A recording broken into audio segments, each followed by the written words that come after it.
নমস্কাৰ ছাত্ৰ ছাত্ৰীসকল আজিৰ এই ভিডিঅ'টোত ক্লাছ 6ৰ গণিতৰ প্ৰথম অধ্যায় সংখ্যাৰ গঠন ষ্ট্ৰাকচাৰ অফ নাম্বাৰ এইটো চেপ্টাৰৰ আমি তোমাৰ 1ৰ বিৰ বেছিকখিনি আলোচনা কৰিম। ইয়াৰ আগতে তোমাৰ 1ৰ এৰ যেটো অনুশীলনী আছিল সেইটো অলৰেডি আলোচনা কৰিলো আৰু তাৰ আগতে এটা বেছিক ভিডিঅ' আপলোড কৰিছো যেটো তোমালোকক বেছিক কনসেপ্টখিনি দিয়া হৈছে। সো তোমালোকে ভিডিঅ' কেইটা চাই লবা, বেছিক ভিডিঅ' কেইটা একেবাৰে মিছ নকৰিবা। এটো মই প্ৰতিটো ভিডিঅ'তে প্ৰায় কৈয়ে থাকো, সো তোমালোকে বেছিক ভিডিঅ' কেইটা চাবা। এতিয়া আমি কি কৰিম 1ৰ বিৰ আগত যিখিনি দিয়া আছে কিতাপত সেইখিনি আলোচনা কৰিম, অৰ্থাৎ এইটো এটা বেছিক ভিডিঅ' হ'ব। এতিয়া ইয়াত কি বুলি কৈছে জানি ল আহা। এতিয়া আমাক কিছুমান কথা আমি জানিব লাগিব, সেইখিনি ধুনীয়াকৈ ইয়াত দিয়া আছে। এতিয়া আমি সংখ্যা লিখা পদ্ধতিবিলাক বিভিন্ন ধৰণৰ থাকে। আমি সংখ্যাবিলাক আমি যিবিলাক মাতি থাকো ধৰা তোমাৰ 10000 1 কৰোৰ 2 কৰোৰ আমি যেটো শুনি থাকো 10 লাখ 20 লাখ এইবিলাক তোমাৰ ভাৰতীয় পদ্ধতিত আমি কওঁ, কিন্তু আন্তৰ্জাতিক পদ্ধতিত তোমাৰ তেনেকুৱাকৈ নকয়। তেওঁলোকে 10 লাখ বুলি নকয়, বুজি পাইছা, 1 কৰোৰ বুলি নকয়, কিন্তু আমি ভাৰতীয় পদ্ধতিত আমি 10 লাখ বুলি কওঁ 1 কৰোৰ বুলি কওঁ, বুজি পাইছা। এতিয়া হেতুৱে ইয়াত ধুনীয়াকৈ চাৰ্ট বনাই বুজাই দিছে যে আমি সংখ্যাবিলাক কেনেকুৱাকৈ কি পঢ়ো। সো সংখ্যা লিখাৰ ভাৰতীয় পদ্ধতি এইখন চাৰ্ট তোমালোকে কি কৰিবা, তোমালোকৰ সুবিধাৰ বাবে এইখন তোমালোকে ধুনীয়াকৈ চাৰ্ট পেপাৰত ডাঙৰকৈ আঁকি পিনে সংখ্যা লিখাৰ ভাৰতীয় পদ্ধতি আৰু আন্তৰ্জাতিক পদ্ধতি দুইখনে তোমালোকে একলগতে মাৰি লবা, তোমালোকৰ টেবুলৰ আগত ধুনীয়াকৈ আঁৰি থবা, তেতিয়া তোমালোকৰ কনসেপ্টবিলাক বেছি ভালদৰে ক্লিয়াৰ হ'ব। এতিয়া চোৱা আমি নৰমালি সকলোৱে মুখস্থ কৰিছো বা জানোৱে একক দশক শতক হাজাৰ, বুজি পাইছা। তাৰ পিছত তোমাৰ অযুত বুলি জানো, আমিতো অযুত বুলি মুখস্থ কৰিছিলো সৰুতে, ঠিক তেনেকৈ অযুতটো আমাৰ 10000 বুলি ক'ব পাৰো। তাৰ পিছত লাখ 10 লাখ 1 কোটি 10 কোটি, ঠিক তেনেকৈ তোমাৰ আন্তৰ্জাতিক পদ্ধতিত অলপমান সলনি হয়, সেইটো ইয়াত ধুনীয়াকৈ দিয়া আছে। এতিয়া প্ৰথম এইখন চাৰ্ট চাও। ইয়াতে চোৱা ইয়াতে চাৰিটা ভাগ কৰিছে। ইয়াতে এটা আছে তোমাৰ এককৰ গোট, তাৰ পিছত এটা হাজাৰৰ গোট, এটা লাখৰ গোট আৰু এটা আছে তোমাৰ কোটিৰ গোট। আৰু তোমালোকে এইখিনি একক মানে হৈছে 1000, তাৰ পিছত লাখটো লাখে হ'ব, তোমাৰ কোটিটো কোটি হ'ব কৰোৰ। সো এইখিনি তোমালোকে ইংৰাজীৰ স্পেলিং কেইটা জানি থৈ দিবা, ইংৰাজী তোমালোকে কেনেকৈ ৱৰ্ড কেইটা কেনেকৈ লিখে সেইটো চাই থৈ দিবা, পিছত কামত দিব। লগতে ইংৰাজী যিখিনি স্পেল কৰে সেইখিনি ভালদৰে চাই থৈ দিবা। ইয়াৰ ওপৰত চাৰ্টখিনি অলৰেডি দিয়া আছে ইংৰাজীটো, ইয়াত চোৱা 1000 লাখ কৰোৰ। সো এইখিনি তোমালোকে জানি থৈ দিবা। এতিয়া প্ৰথম তোমাৰ একক, একক মানে হৈছে তোমাৰ 1, বুজি পাইছা। তাতে কেইটা অংক থাকে, এটা অংক থাকে। তাৰ পিছত আহে দশক, দশক মানে হৈছে 10। আমি যিবিলাক সংখ্যা লিখো সেইটোক আমি 10ৰ ওপৰত ভিত্তি কৰি লিখো। 10 মানে হৈছে 10ক আমি কেন্দ্ৰ কৰি, অৰ্থাৎ মই তোমালোকক অলৰেডি প্ৰথম বেছিক ভিডিঅ'টোতে কৈছিলো আমাৰ অংক কেইটা আছে, আমাৰ অংক আছে তোমাৰ 10টা। সেই কেইটা হৈছে তোমাৰ 0 1 2 3 4 5 6 7 8 9 এইকেইটা অংকৰে আমি সংখ্যাবিলাক লিখো, বুজি পাইছা। সো ইয়াত 10ক ভিত্তি কৰি পিনে দিয়া আছে এইখিনি গোটেইখিনি। এতিয়া চোৱা প্ৰথমতে এককত 1, দশকত 10, 10ত কেইটা অংক আছে তোমাৰ দুটা আছে, 1 আৰু 0 দুটা অংক। ঠিক তেনেকৈ তোমাৰ শতকত তোমাৰ তিনিটা অংক আছে, 1 এটা আৰু 0 দুটা। তাৰপিছত তোমাৰ হাজাৰ, হাজাৰত তোমাৰ 4টা অংক আছে, 1 এটা আৰু 0 তিনিটা। তাৰপিছত তোমাৰ 10000 বা 1 অযুত, বুজি পাইছা। অযুতত কেইটা অংক আছে, 5টা অংক আছে। তাৰপিছত লাখত তোমাৰ কেইটা আছে, 6টা অংক আছে। নৰ্মেলি তোমালোকে মনত ৰাখি থৈ দিবা 1 লাখত তোমাৰ কেইটা থাকিব, 1ৰ লগত 5টা শূন্য থাকিব, পাইছা বুজি। সো গোটেই মিলি 6টা অংক, সো 5টা শূন্য আছে ইয়াতে। ঠিক তেনেকৈ তোমাৰ 10 লাখত 7টা অংক আছে, বুজি পাইছা, অৰ্থাৎ 1ৰ লগত 6টা শূন্য। ঠিক তেনেকৈ তোমাৰ 1 কোটি, 1 কোটিত টোটেল কিমান থাকে, 8টা অংক থাকে। 8টা অংক লগ লাগি পিনে 1 কোটি হয়। 1 কোটিৰ পিছত আহিব তোমাৰ 10 কোটি, অৰ্থাৎ 1ৰ লগত কেইটা শূন্য থাকিব, তোমাৰ 1ৰ লগত 8টা শূন্য থাকিব, 10 কোটি, য'ত টোটেল তোমাৰ 9টা অংক থাকে। সো এইখন তোমালোকে একেবাৰে মুখস্থ কৰি ল'বা, ভালদৰে জানি থৈ দিবা, যাতে তোমালোকক কোনোবা যদি সোধে যে 1 কোটিত কেইটা শূন্য থাকে, তেতিয়া তোমালোকে ক'ব পাৰিবা যে 7টা থাকে, বুজি পাইছা। বা 1 কোটিত কেইটা অংক থাকে সেইটো সুধিলে যাতে তোমালোকে ক'ব পাৰা যে 1 কোটিত তোমাৰ 8টা অংক থাকে। ঠিক তেনেকৈ লাখত কেইটা থাকে, 6টা অংক। বা তোমালোকক নৰ্মেলি যদি কোনোবা সোধে 10000, 10000ত কেইটা অংক থাকে, 10000ত তোমাৰ 1ৰ লগত কেইটা শূন্য থাকে, তেতিয়া যাতে তোমালোকে ক'ব পাৰা যে 10000ত তোমাৰ 1ৰ লগত কেইটা থাকে, 4টা শূন্য থাকে, পাইছা বুজি। এতিয়া সেইখিনি বাৰু হৈ গ'ল নেক্সট তোমাৰ দিয়া আছে ইন্টাৰনেশ্যনেল সিস্টেম অফ নিউমাৰেশ্যন এতিয়া আমি ভাৰতীয় পদ্ধতিত পাই গলো চাৰ্টখন পাই গলো এতিয়া আমি চাম আন্তৰ্জাতিক পদ্ধতি তোমালোকে ইংৰাজীখিনি একেবাৰে ভালদৰে চাই লবা ইয়াতো তোমাৰ চাৰিটা ভাগ কৰিছে 1000 অৰ্থাৎ একক তাৰপিছত আছে তোমাৰ হাজাৰ তাৰপিছত আছে মিলিয়ন আৰু বিলিয়ন এতিয়া তোমালোকে মন কৰিবা হাজাৰটো আমি তাতেও পাইছিলো ভাৰতীয় পদ্ধতিটো হাজাৰ পাইছিলো কিন্তু মিলিয়ন আৰু বিলিয়নটো পোৱা নাছিলো সো ইয়াত ইংৰাজীখিনিত চাই লবা তোমালোকে একে কথা তে অসমীয়াটো ধুনীয়াকৈ চাৰ্টখন দিয়া আছে মই ইয়াৰ পৰা চাই দিও তোমালোকক সংখ্যা লিখাৰ আন্তৰ্জাতিক পদ্ধতি প্ৰথম তোমাৰ এককৰ গোট হাজাৰৰ গোট তাৰপিছত মিলিয়নৰ গোট আৰু বিলিয়নৰ গোট পাইছা বুজি সো এককৰ গোটত তোমাৰ আমাৰ ভাৰতীয় পদ্ধতিৰ লগত একে এককত তোমাৰ 1 থাকিব এটা অংক দশকত 10 থাকিব দুটা অংক শতকত 100 থাকিব অৰ্থাৎ তিনিটা অংক একৰ লগত দুটা শূন্য তিনিটা অংক ঠিক তেনেকৈ হাজাৰটো একে একৰ লগত তিনিটা শূন্য অৰ্থাৎ চাৰিটা অংক পাইছা বুজি অংককেইটাও ইয়াত তোমালোকে ভালদৰে লিখি ল'ব পাৰা ইচ্ছা কৰিলে এইটো এটা অংক দুটা অংক তিনিটা চাৰিটা 5 6 7 8 9 10 11 12 পাইছা বুজি সো মই ইয়াত অংককেইটা লিখি লৈছো এটো সিৰিয়ালি দিয়া আছে ধুনীয়াকৈ এটো দেখিছা ধুনীয়াকৈ সিৰিয়ালি দিয়া আছে এতিয়া হাজাৰটো তোমাৰ একে আমাৰ ভাৰতীয় পদ্ধতিৰ লগত তাৰপিছত 10000টো একে তোমাৰ আমি 10000 বুলি কওঁ ভাৰতীয় পদ্ধতিত বুজি পাইছা য'ত তোমাৰ পাঁচটা অংক থাকে এটা এক থাকে আৰু চাৰিটা শূন্য থাকে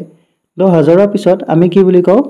1 লাখ বুলি কওঁ বুজি পাইছা কিন্তু আন্তৰ্জাতিক পদ্ধতিত হেতুক 100000 বুলি ক'ব অৰ্থাৎ 100000 বুলি ক'ব এটো 10000ক 10000 আৰু 100000ক তোমাৰ 100000 বুলি ক'ব কিন্তু আমি ভাৰতীয় পদ্ধতিত এটো কি বুলি কওঁ 100000 বুলি নকওঁ আমি 1 লাখ বুলি কওঁ বুজি পাইছা একৰ লগত যেতিয়া তোমাৰ পাঁচটা শূন্য থাকিব হেতুক আমি ভাৰতীয় পদ্ধতিত 1 লাখ বুলি কওঁ কিন্তু সেই 1 লাখটো আন্তৰ্জাতিক পদ্ধতিত তোমাৰ কি বুলি ক'ব 100000 বুলি ক'ব 100000 বুলি ক'ব বুজি পাইছা আৰু এইকেইটা ভাগকেইটা বেলেগ বেলেগকৈ কিয় দিছে সেইটো তোমালোকে গম পাবা আমি যে কমা বহুৱাও সেই কমাটোৰ কাৰণে ইয়াত প্ৰথম কমাটো ইয়াত হ'ব তাৰপিছত তোমাৰ নেক্সট কমাটো প্ৰথমটো ইয়াত এককৰ গোটৰ পিছত তাৰপিছত হাজাৰৰ গোটৰ পিছত তাৰপিছত মিলিয়নৰ গোটৰ পিছত তেনেকুৱাকৈ কমা বহিব আন্তৰ্জাতিক পদ্ধতিত কিন্তু ভাৰতীয় পদ্ধতিত তোমাৰ আমাক যেনেকুৱাকৈ দিয়া আছিল এইটো তোমাৰ আগতে কোৱা হোৱা নাছিল সো ভাৰতীয় পদ্ধতিত তোমাৰ কেনেকৈ বহিব কমাটো এককৰ গোটৰ পিছত এটাত তাৰপিছত হাজাৰৰ গোটৰ পিছত এটাত বহিব তাৰপিছত তোমাৰ লাখৰ গোটৰ পিছত বহিব বুজি পাইছা সো এইটো কমা বহিব ইয়াতে এইটো সেপাৰেট কৰিব ইয়াতে এটা কমা বুজি পাইছা সো প্ৰথম তিনিটাৰ পিছত তাৰপিছত দুটা তাৰপিছত তোমাৰ আকৌ দুটা কিন্তু আন্তৰ্জাতিক পদ্ধতিত তোমাৰ তিনিটাকৈ যাব তিনিটাৰ পিছে পিছে কমা বহিব এইটো বুজি পালা তোমালোকে এতিয়া চোৱা 100000 মানে হৈছে আমাৰ ভাৰতীয় পদ্ধতিত 1 লাখ এইটো তোমালোকে একেবাৰে ভালদৰে মনত ৰাখিবা তাৰ পিছত আহিলে মিলিয়ন এতিয়া চোৱা আমি 1 লাখৰ পিছত আমি কি পাওঁ ভাৰতীয় পদ্ধতিত আমি 1 লাখৰ পিছত 10 লাখ পাওঁ 10 লাখ কিন্তু ইয়াত 10 লাখ নাই ইয়াত মিলিয়ন বুলি কয় বুজি পাইছা মিলিয়ন আৰু মিলিয়নত কেইটা শূন্য থাকে 7টা থাকে সৰি 6টা শূন্য থাকে একৰ লগত আৰু টোটাল তোমাৰ অংক থাকে 7টা আৰু যেটুক আমি 10 লাখ বুলি কওঁ ইয়াত তোমাৰ আন্তৰ্জাতিক পদ্ধতিত হেতু কি বুলি ক'ব মিলিয়ন বুলি ক'ব তাৰ পিছত আমি 10 লাখৰ পিছত কি কওঁ 10 লাখৰ পিছত আমি 1 কৰোৰ কওঁ 1 কৰোৰত তোমাৰ কেইটা অংক থাকে তোমাৰ 8টা অংক থাকে আৰু হেতুক তোমাৰ আন্তৰ্জাতিক পদ্ধতিত কি বুলি ক'ব 1 কৰোৰ বুলি নকয় 10 মিলিয়ন বুলি ক'ব বুজি পাইছা 10 মিলিয়নৰ পিছত তোমাৰ 100 মিলিয়ন আহিব পালা বুজি তাৰ পিছত 100 মিলিয়নৰ পিছত কি আহে তোমাৰ 1000 মিলিয়ন 1000 মিলিয়নে হ'ব তোমাৰ 1 বিলিয়ন বুজি পাইছা 1 বিলিয়নত কেইটা অংক থাকিব তোমাৰ 10টা অংক থাকিব আৰু 100 মিলিয়ন আৰু তোমালোকে গম পালা 10 লাখত তোমাৰ 1 মিলিয়ন হয় তাৰ পিছত তোমাৰ আমাৰ 10 লাখৰ পিছত কি আছিল 1 কৰোৰ 1 কৰোৰ তোমাৰ কি হয় 10 মিলিয়ন হয় আৰু 1 কৰোৰ পিছত আমাৰ আছে তোমাৰ 10 কৰোৰ বুজি পাইছা 10 কৰোৰ মানে হৈছে তোমাৰ 10 কৰোৰ মানে কি হ'ব তোমাৰ 100 মিলিয়ন পালা বুজি সো 10 কোটিত কিমান হ'ব তোমাৰ 100 মিলিয়ন আৰু 1 কোটিত কিমান হ'ব বুজি পালাই 1 কোটিত হ'ব তোমাৰ 10 মিলিয়ন এইটো হ'ব তোমাৰ 10 মিলিয়ন মানে হৈছে তোমাৰ 1 কোটি পালা বুজি তাৰপিছত তোমাৰ এইখিনি আৰু তোমালোকে এইটো মুখস্থ কৰি ল'ব ভালদৰে আৰু কিবা ডাউট থাকিলে কমেন্ট কৰি জনাবা এতিয়া ইয়াত কেইটামান কোৱেশ্চন আছে চাগে তলত এইকেইটাও চাই দিও ইয়াতে চোৱা মিলিয়নতকৈ ডাঙৰ সংখ্যাবোৰক প্ৰকাশ কৰিবলৈ আন্তৰ্জাতিক পদ্ধতিত বিলিয়ন ব্যৱহাৰ কৰে। মিলিয়নতকৈ ডাঙৰ এইটো মিলিয়নৰ যিটো খাই আছে মিলিয়নত তোমাৰ কি থাকিব মিলিয়নত থাকিব 10 লাখ থাকিব 10 লাখৰ পিছত থাকিব তোমাৰ এইটো 10 লাখৰ পিছত আমাৰ কি আছিল 1 কোটি আছিল 1 কোটি থাকিব তাৰ পিছত 10 কোটি থাকিব এই মিলিয়নৰ যিটো খাই আছে এইটো খাইৰ পিছত তোমাৰ বিলিয়ন পাও আমি সো মিলিয়নতকৈ ডাঙৰ সংখ্যাবিলাক প্ৰকাশ কৰিবলৈ বিলিয়ন ব্যৱহাৰ কৰে হেতু কথা কৈছে পাইছা বুজি এতিয়া 1 বিলিয়নত কিমান হ'ব 1000 মিলিয়ন বুলি কৈছে এইটো 1 বিলিয়ন ইয়াত দিয়া আছে 1 বিলিয়নত কিমান থাকিব তোমাৰ এই যেটো মিলিয়ন আছে এইটো 1000 মিলিয়ন হ'ব বুজি পাইছা এতিয়া আমাক কোৱেশ্চন সুধিছে যে কিমান লাখত 1 মিলিয়ন হয় এটো তোমালোকে গমে পালা আমাৰ ভাৰতীয় পদ্ধতিত তোমাৰ 10 লাখত কিমান হয় তোমাৰ 1 মিলিয়ন হয় সো 10 লাখ পালা বুজি ঠিক তেনেকে তোমাৰ কিমান মিলিয়নত 1 কোটি হয় এতিয়া চোৱা 1 কোটিত কিমান থাকিব তোমাৰ 10 মিলিয়ন থাকিব 10 মিলিয়নত তোমাৰ 1 কোটি হ'ব ইয়াত চালেই গম পাবা তোমাৰ মিলিয়ন মানে হৈছে 10 লাখ 10 লাখৰ পিছত আমি কি কও 1 কোটি কও আৰু 1 কোটি ঠাইত ইয়াত কি আছে তোমাৰ 10 মিলিয়ন আছে সো 10 মিলিয়ন হৈছে এতিয়া ইয়াত তলত কি দিছে তোমাৰ চোৱা তালিকা দুখন তুলনা কৰি কি পালো চাও আহা 100 কোটি মানে কি তোমাৰ 1 বিলিয়ন এটো বুজি পালা আমাৰ 100 কোটি বুলি গলে আন্তৰ্জাতিক পদ্ধতিত তোমাৰ কি হ'ব 1 বিলিয়ন হ'ব ঠিক তেনেকে 100 কোটিত কিমান হ'ব যদি 100 কোটিক তোমাৰ আন্তৰ্জাতিক পদ্ধতিৰে আমি প্ৰকাশ কৰো এটো তোমালোকে 10 মিলিয়ন বুলি ক'ব পাৰা এতিয়া তোমালোকে ইউটিউবটো সকলোৱে চোৱা ইউটিউবত কিমান থাকে তোমাৰ 10 মিলিয়ন সাবস্ক্ৰাইবাৰ থাকে নাই 10 এম বুলি দেখুৱাই 10 মিলিয়ন বুলি থাকে 10 মিলিয়ন মানে কিমান হ'ব তোমাৰ 1 কোটি অৰ্থাৎ 1 কোটি সাবস্ক্ৰাইবাৰ আছে 1 কোটি মানুহে চেনেলটো সাবস্ক্ৰাইব কৰিছে বুজি পাইছা ইউটিউবত তোমাৰ তেনেকুৱাকে দিয়া থাকে 10 মিলিয়ন থাকে কেতিয়াবা 1 কোটি বুলি আহে বাৰু কোনো কথা নাই এটো সো 10 মিলিয়ন মানে কি তোমালোকে বুজি পালা 1 কোটি আৰু 1 মিলিয়ন মানে কিমান 10 লাখ বুজি পাইছা যে মিলিয়ন যে সাবস্ক্ৰাইবাৰ হয় মানে কিমান হয় 1 মিলিয়ন হোৱাৰ লগে লগে 10 লাখ সাবস্ক্ৰাইবাৰ কাৰোবাৰ যদি তোমাৰ 2 মিলিয়ন সাবস্ক্ৰাইবাৰ আছে তাৰ মানে কিমান হ'ব তোমাৰ 20 লাখ সাবস্ক্ৰাইবাৰ আছে পাইছা বুজি সো হেবিলাক তোমালোকে জানি থৰিবা সকলোৱে এবিলাক জানিব লাগে তাৰ পিছত তোমাৰ 10 লাখত কি হ'ব তোমাৰ চোৱা 10 লাখত তোমাৰ 1 মিলিয়ন হয় এটো আমি অলৰেডি পালোৱে তাৰ পিছত 1000 মিলিয়নত কি হয় 1 বিলিয়ন হয় ঠিক তেনেকে 100000 এটা চোৱা 100000 টো আমি ভাৰতীয় পদ্ধতিত নকও আমি আন্তৰ্জাতিক পদ্ধতিত 100000 বুলি কও কিন্তু ভাৰতীয় পদ্ধতিত কি বুলি কও আমি 1 লাখ বুলি কও বুজি পাইছা সো হেতু লিখিছে 100000 মানে হৈছে 1 লাখ আৰু চোৱা ইয়াত 100000 বুলি লিখি পিনে ইয়াত কেইটা একৰ লগত 5টা শূন্য দিছে 100000 সো এটো কেনেকৈ পালা চোৱা মই এটো তোমালোকক বুজাই দিবলৈ ট্ৰাই কৰিম 100000 সো সমান চিন দি পিনে 100 টো লিখিলো 1000 টো ইয়াত পূৰণ হৈ আছে ইয়াত 100 ৰ লগত 1000 আছে মানে ইয়াত 1000 এটা পূৰণ হৈ আছে 1000 ত তোমাৰ একৰ লগত 3টা শূন্য থাকে অৰ্থাৎ এতিয়া 100 আৰু 1000 পূৰণ কৰা 1 গুণ 1 এতিয়া শূন্য ইয়াত 3টা আছিল ইয়াত 2টা অৰ্থাৎ 5টা শূন্য হ'ব বুজি পাইছা 5টা শূন্য হলে তোমাৰ আন্তৰ্জাতিক পদ্ধতিৰ শূন্য কেইটাৰ পিছত আমি 3টাৰ পিছত দিও বুজি পাইছা আৰু এটোৱে যদি তোমাৰ ভাৰতীয় পদ্ধতিত লিখো আমি শূন্যটো কেনেকুৱা হ'ব অলপ চেঞ্জ হৈ যাব এতিয়া শূন্য 5টা আছিল ইয়াত 3টাৰ পিছত আৰু 2টাৰ পিছত এতিয়া এইখিনিক আমি আন্তৰ্জাতিক পদ্ধতিত কি বুলি কও 100000 বুলি কও অৰ্থাৎ 100000 বুলি কও আৰু এইখিনিয়ে যদি কমাটো আমি চেঞ্জ কৰি এনেকুৱাকে পঢ়ো এতিয়া একক দশক শতক হাজাৰ অযুত লাখ আমি ভাৰতীয় পদ্ধতিত এটো কি বুলি কম 1 লাখ বুলি কম সিম্পল সো 1 লাখ বুজি পাইছা সো তোমালোকে কি বুজি পালা ইয়াত যদি যেটো লিখা থাকে ধৰা তোমাৰ 100000 অৰ্থাৎ 100000 1000 টো ইয়াত পূৰণ হৈ আছে ইয়াত ঠিক তেনেকৈ তোমাৰ 1000 মিলিয়নটো ইয়াত পূৰণ হৈ আছে 1 মিলিয়ন এটা পূৰণ হৈ আছে 10 লাখ 10 ৰ লগত তোমাৰ 1 লাখ এটা পূৰণ হৈ আছে এটো তোমাৰ 1 মিলিয়ন হৈ যায় ঠিক তেনেকুৱাকৈ আমি আৰু পিছত কৰি গলে গম পাম ইয়াৰ পিছত কমাৰ ব্যৱহাৰ বুলি দিছে কমাৰ ব্যৱহাৰটো তোমালোকক মই অলৰেডি শিকাই দিলো এই চাৰ্টখনতে তোমালোকক বুজাই দিলো যে এককৰ গোটৰ পিছত কমা এটা হ'ব হাজাৰৰ পিছত হ'ব মিলিয়নৰ পিছত হ'ব অৰ্থাৎ আন্তৰ্জাতিক পদ্ধতিত তোমাৰ 3টাৰ পিছে পিছে কমা হ'ব কিন্তু ভাৰতীয় পদ্ধতিত কি হয় তোমাৰ ভাৰতীয় পদ্ধতি ক'ত আছিল তোমাৰ ইয়াৰ আগৰ চাৰ্টখনত আছিল এইটো ভাৰতীয় পদ্ধতিত তোমাৰ প্ৰথম 3টাৰ পিছত এটা কমা হ'ব তাৰ পিছত হাজাৰৰ গোটৰ পিছত এটা কমা হ'ব হাজাৰৰ গোটত কেইটা অংক থাকে তোমাৰ দুটা অংক থাকে অৰ্থাৎ দুটাৰ পিছত কমা এটা হ'ব তাৰপিছত লাখৰ গোটত দুটা অংক থাকে তাৰে পিছত এটা কমা হ'ব বুজি পাইছা অৰ্থাৎ ভাৰতীয় পদ্ধতিত কমাবিলাক কি হ'ব তোমাৰ তিনিটাৰ পিছত এটা তাৰপিছত দুটাৰ পিছত পিছে বুজি পাইছা লাখৰ গোটৰ হ'ব তাৰপিছত তোমালোকে কৌটিৰ গোটৰো দিব পাৰিবা কিন্তু আমি ভাৰতীয় পদ্ধতিত যেহেতু কৌটিলৈকে পঢ়ো সো তোমালোকে লাখৰ পিছত আৰু ইফালে কমা দিব নালাগে বুজি পাইছা লাখৰ পিছত যদি ইফালে কমা দিও তেতিয়াহলে তোমালোকে হিসাব কৰিব নোৱাৰিবা সো তোমালোকে যদি ধৰা মই এটা সংখ্যা লৈছো উদাহৰণ দিবৰ বাবে ধৰা তোমাৰ একৰ লগত কেইটা 3 4 5 6 7 8 9 10টা শূন্য আছে 10টা শূন্য থাকিলে প্ৰথম কমাটো ইয়াত ভাৰতীয় পদ্ধতি তিনিটাৰ পিছত তাৰপিছত দুটাৰ পিছত তাৰপিছত আকৌ দুটাৰ পিছত বুজি পাইছা এতিয়া ভাৰতীয় পদ্ধতি মতে এইখিনি কি হ'ল তোমাৰ এককৰ গোট তাৰপিছত হাজাৰৰ গোট এবাৰ লাখৰ গোট এতিয়া ইয়াৰ পিছত যদি মই ইয়াত এটা কমা দিও তেতিয়াহলে তোমালোকে কি বুলি পঢ়িবা কিন্তু এতিয়া যদি এইখিনি চোৱা এইখিনি চালে তোমালোকে এইখিনি কি বুলি পঢ়িব পাৰিবা 1000 কোটি বুলি পঢ়িব পাৰিবা কাৰণ লাখৰ পিছত কি আহে তোমাৰ কোটি আহে বুজি পাইছা সেই কাৰণে কিন্তু তোমালোকে যদি ইয়াত যদি দিয়া কমা এটা তেতিয়াহলে এইখিনি কি হ'ব তোমাৰ এইখিনি তোমালোকে কি বুলি পঢ়িবা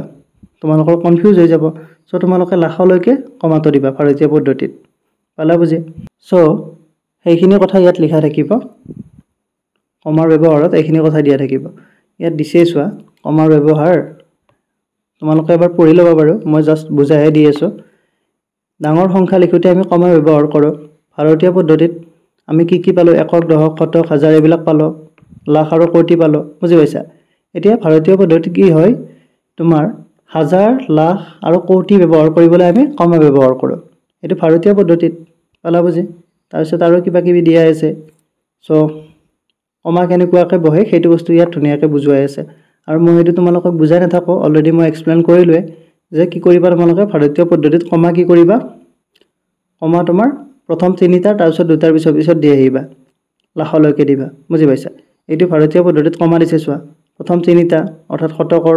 এককৰটো গুচি গ'ল তাৰপিছত হাজাৰৰ গুচি গ'ল প্ৰথম পিছত দুটা তাৰপিছত আকৌ দুটা মানে লাখৰটো গুচি গ'ল অৰ্থাৎ কোটিৰ ঘাইলৈ পাই গ'লো আমি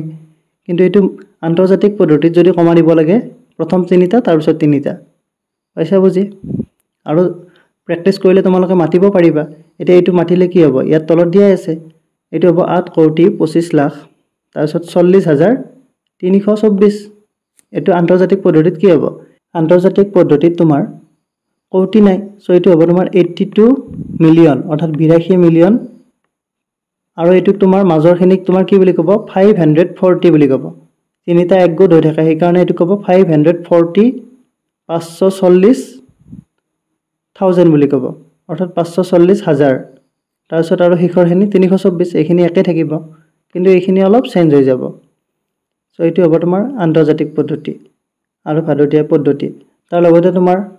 আন্তৰ্জাতিক পদ্ধতিৰ ইয়াৰ এটা উদাহৰণ দিয়া আছে স্থানীয় মান লিখা আন্তৰ্জাতিক পদ্ধতিত তোমাৰ স্থানীয় মানটো তোমাৰ যেনেকৈ ইয়াত ধুনীয়াকৈ দিয়া আছে চোৱা এটো এটা সংখ্যা দিয়া আছে এই সংখ্যাটো তোমাৰ 2 ৰ স্থানীয় মান এটা এইটো 2 2 ৰ স্থানীয় মান কি হ'ব চোৱা এই দুইটো কোড আছে তোমাৰ একক দশক শতক হাজাৰ অযুত লাখ নিযুতত আছে নিযুত মানে আছে 10 লাখত আছে সো 2 পূৰণ 10 লাখ অৰ্থাৎ এটো হ'ব তোমাৰ 20 লাখ ভাৰতীয় পদ্ধতিত ইয়াৰ স্থানীয় মান কিন্তু আন্তৰ্জাতিক পদ্ধতিত ইয়াৰ স্থানীয় মান কি 20 লাখ নহয় আমি বেলেগ বুলি পঢ়িব লাগিব কাৰণ আন্তৰ্জাতিক পদ্ধতিত আমি লাখ বুলি নকওঁ সো আন্তৰ্জাতিক পদ্ধতিত এটো কি হ'ব চোৱা আন্তৰ্জাতিক পদ্ধতিত যেহেতু কমাটো চেঞ্জ হৈ যায় ইয়াত দি দিছে তলত চোৱা কমাটো চেঞ্জ হৈ গৈছে এতিয়া দুইটো ইয়াতে আছে ইয়াত থাকিলে কি হ'ব 2 চোৱা এইখিনি তোমাৰ আছিল এককৰ মাজৰ তিনিটা আছিল হাজাৰৰ এইখিনি হ'ব তোমাৰ মিলিয়নৰ গোট অৰ্থাৎ 2 মিলিয়ন হ'ব 2 মিলিয়ন মিলিয়ন মানে 2 ইনটু এটা 10 লাখে পূৰণ কৰিছে কিন্তু কমা গিটা অলপ বেলেগ কে দিছে অৰ্থাৎ এইটো হ'ব তোমাৰ 2 মিলিয়ন পাইছা বুজি তাৰ পিছত ইয়াত কি আছে তোমাৰ পাঁচৰ স্থানীয় মান এটো 5টা হাজাৰত আছে হাজাৰত থাকিলে তোমাৰ আন্তৰ্জাতিক আৰু ভাৰতীয় পদ্ধতিত কি হয় একে হয় আন্তৰ্জাতিক আৰু ভাৰতীয় পদ্ধতিত তোমাৰ 10000 লৈকে একে থাকিব 10000 বুজি পাইছা কাৰণ 10000 ৰ পিছত আমাৰ কি আহে তোমাৰ লাখত আহে ভাৰতীয় পদ্ধতিত কিন্তু আন্তৰ্জাতিক পদ্ধতিত তোমাৰ 100000 আহে বুজি পাইছা 100000 সো 100000 আৰু লাখটো তোমাৰ কি হৈ যায় একে হৈ যায় সো তোমালোকে যদি ভাৰতীয় পদ্ধতি আৰু আন্তৰ্জাতিক পদ্ধতিত তোমাৰ স্থানীয় মান উলিওৱা যদি তোমাৰ 10000 লৈকে থাকে এটো তোমাৰ একে থাকিব এটো আৰু চেঞ্জ কৰিব নালাগে তোমালোকে 10000 ধৰা তোমাৰ এইটো যদি 5ৰ ঠাইত যদি তোমাৰ 4 থাকিলেহেঁতেন তেতিয়াহ'লে তোমালোকে কি লিখিব পাৰিলাহেঁতেন 4 10000 লিখিব পাৰিলাহেঁতেন 4 10000 আৰু এইটো বস্তু তোমাৰ ইয়াতো লিখিব পাৰিলাহেঁতেন ইয়াত যদি 4 থাকিলেহেঁতেন বুজি পাইছা 4 আৰু 10000 অৰ্থাৎ 40000 দুইটাতে ঠিক তেনেকুৱা নেক্সট তোমাৰ এক্সাৰসাইজৰ অংকবিলাক কৰিলে আৰু ভালদৰে ক্লিয়াৰ হ'ব ডাউটবিলাক সো আশা কৰোঁ ভিডিঅ'টো চাই ভালদৰে বুজি পাইছা যদি ভিডিঅ'টো ভাল লাগিছে please like comment share and subscribe কৰি দিবা thank you thanks for watching